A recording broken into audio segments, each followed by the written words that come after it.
Hey, we're Blenderstyle, and we can't believe we're letting you do this to us.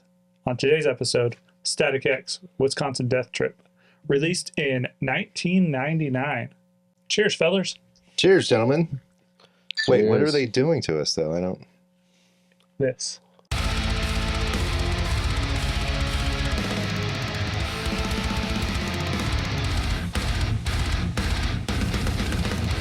I think my brother turned me onto this album when I was a kid.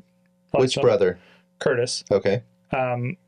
This was in That heavy makes sense. rotation around the group of people they were hanging around with, and that whole group of kids, I guess, at the time. I remember it being played continuously at the 1999 end of the year party for New Year's that we had at Eric's house. You guys probably like it was 1999. Well, we played that song like crazy too. I just want to see what you guys thought about it. It's been a while since I listened to it, so I just felt like I wanted to check it out again. Do you guys feel like new metal's coming back? So much. Actually, I feel like maybe not coming back, but maybe getting its fair shake finally. I think some of these bands have been doing it for many, many years. Like, say, even a band like POD, they just came out with a new single with Randy Blythe from Lamb of God, you know? Really? Yeah. I didn't even know that. And, like, my first initial listen to it, I was just like, because I'm going to check it out. Fuck it, you know? Yeah, I put it, you know. You don't tell your friends you're riding the moped, but, you know, you give it a whirl. It's like Limp Bizkit. And now Limp Bizkit, everyone loves it. Yeah, so I think it's coming back, and I'm happy about it. And I've just seen a lot more buzz about new metal in like online and stuff. It just feels like it's a genre that people really still like. Yeah. Unlike thrash metal. I don't think people dislike thrash metal, but there's not as much. I think thrash is really big over in Europe. Like there's Maybe a that's huge it, thrash movement. But New metal's clearly American. I feel like new metal's making this resurgence, and it kind of makes me wonder if this new metal resurgence isn't necessarily like that they missed their time back then, but maybe they missed their marketing, and now that everything's so kind of like how Nathan's been pushing for a while, everything's really grassroots and like vulnerable now. This push yourself out there thing. Well, the is getting people bigger. doing it like back in the 90s, people were just jumping on the bandwagon. Exactly. And so the people doing it now have more passion for it. But also, I think it's easier to get yourself out there nowadays. You wonder if like this was Static X was kind of one of the bigger new metal bands, I want to say, back in that era in the the late 90s, early 2000s. This is more industrial to me. And that's kind of where I'm at. Like they kind of mix that new metal with the more industrial. Well, that's something side I wanted to talk about. Is like I think new metal is a catch-all for a sound. It's just like grunge. Like Yeah. grunge. We've talked about this ad nauseum. Uh-huh. But like it has the low tune guitars, but a lot of industrial influence. Mm-hmm. A lot of new metal bands did that kind of sound. There's a groove metal element. Although, yeah. And then Static X brings like kind of a dance vibe to it. Yeah, almost. not a lot of bands were doing this style back in the day. No, so it's almost more electronic, but not Mhm. necessarily industrial, even though they do that too. Yeah, it's got that industrial electronic kind of dance thing going on in the background with that edgy metal vibe with the really heavy distorted guitars and the kind of screamy vocals, which makes it kind of new for then. It was definitely unique. Yeah, for sure. It was genre blending. Hmm. This is their debut album. They kind of did the same thing like Powerman 5000 tried to do on their first album. They tried to reinvent something that was along the lines of something that was popular at the time and kind of blend their own thing into it, which was really cool.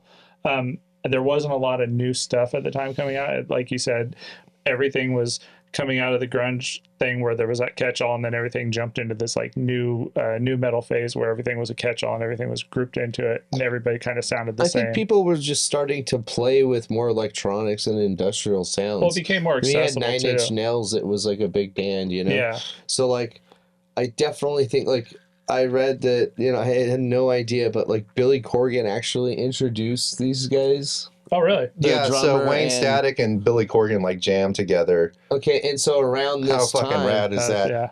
and around this time, you know, Smashing Pumpkins definitely went in kind of this vibe, but in their Mhm. way. Like, it totally makes sense that he like knew Wayne Static for some reason. It makes sense to me, Yeah. you know, with like the So when I music. learned that, it kind of explained the sound of this album. It sounds like Wayne Static was trying to write banger music, Oh, for sure. like hits, and he's like, you know, I'm gonna make this repetitive music that has this like heavy element to it. I wish I like knew more about his musical history, like what Yeah. I should I'm have with done you. more homework.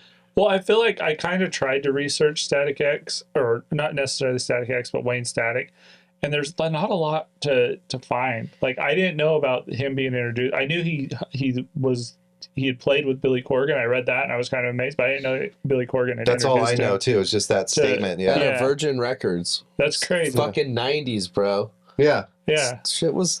There's that melting pot of LA at the time where everybody knew everybody. We're just the old guys now, and we just reference the 90s. So. Back in our day.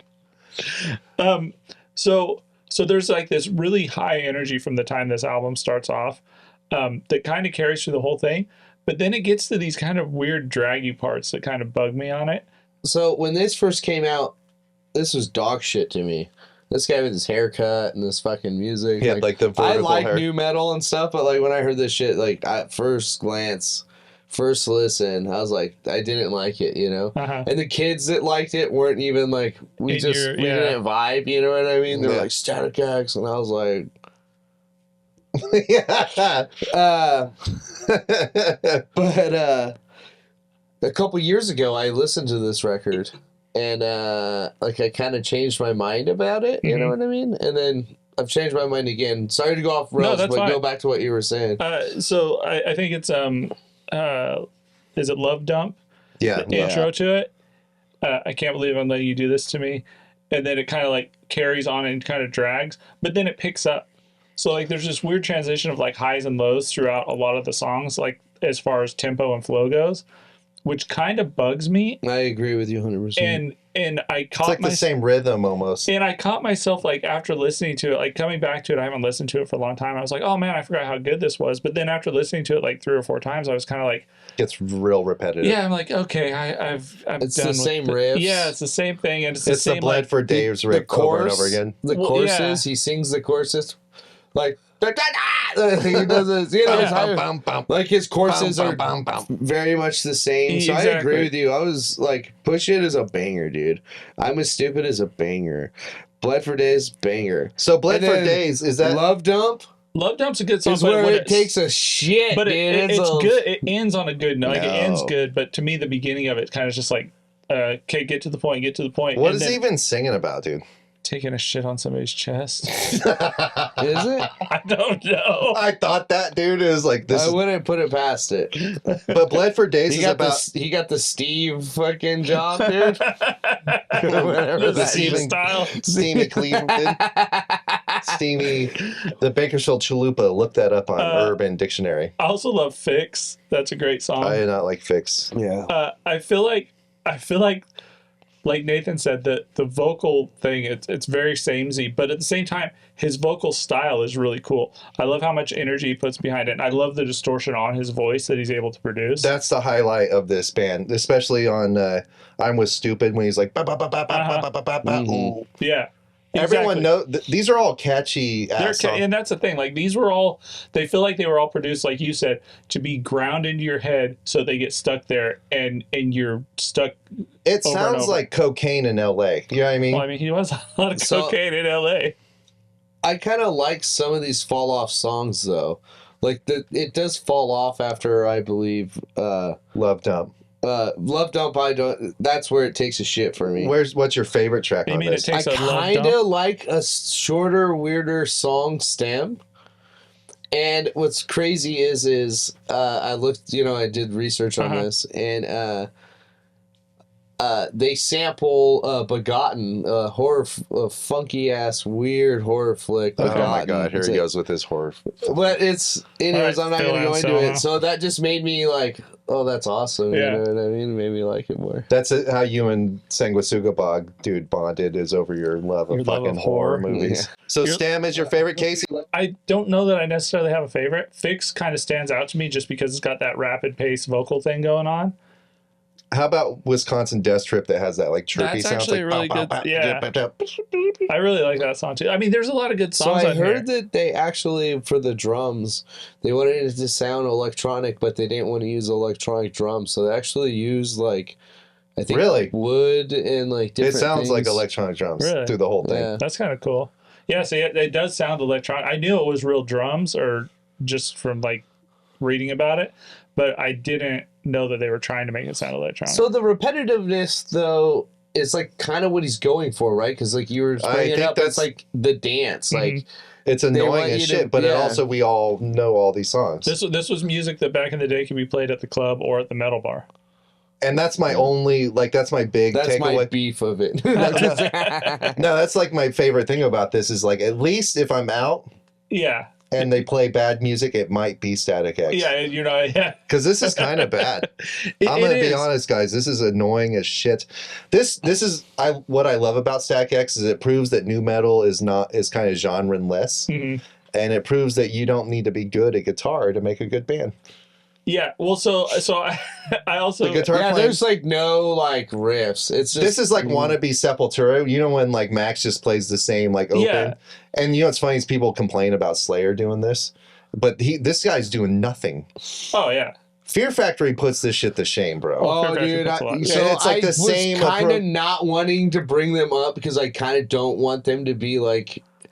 Because this is industrial metal, right? And when you think of industrial metal, you're like Fear Factory. The godfathers of industrial metal. They're doing rhythms and electronics. Not even in the same playing fucking That's film, why I think this is not good. Well, okay, so I'll disagree with you. I can't separate it from, you know, I have to compare it to other good music. I'll disagree with you on that because I'm just saying don't compare them because they're not comparable. I think this is good on a listen through, but once you start drilling into it and like analyzing I get that. it falls apart. Like you said, they're good songs that you're not going to be pissed off if they're played somewhere when you're at. Yeah, but it's not something that I'm going to just like drill in and like really. There's not a lot here to analyze. And I'll listen to Prince before I listen. If I want to dance. Obviously, this is not like overly offensive though. It's like not. It doesn't suck terribly. No, I mean the mix is good. The fact that they were able to mix the guitar, the bass, and the drums and the vocals, and it sound like evenly balanced. It sounds cool, dude. The guitar tone on this is really good. Like I love the nu metal sound. Yeah. I guess they wanted to record with Terry Date, but they didn't have enough money. So they went with his assistant or some shit. We'll get the next best Terry Date's like, I can't save this, bro. We got Terry Date's janitor. He came in. He's like, I produced Pantera albums, bro. Shit. So what do you guys think? Like, what would you rate it in? Oh, man. I give this a 2.7 out of 5. Okay. If I was at like Chili's and this played, I'd be like, "Oh, word." You're like, sweet, Chili's is playing something decent. Dude, the fact that you even say you're at Chili's is fucking. I knew you were gonna fucking say this. He wants his baby back ribs. So you know what my second choice was? I was like, I'll say Applebee's. I'm like, that's not better. Truth is, if I'm at Lengthwise, a local Bakersfield brewery, and they play Static X, I'm like not mad about it. Oh, I'm fucking raging, bro. Yeah. I'm having a good time. I'm gonna give this a 3.0 just because literally I thought this shit sucked when it came out.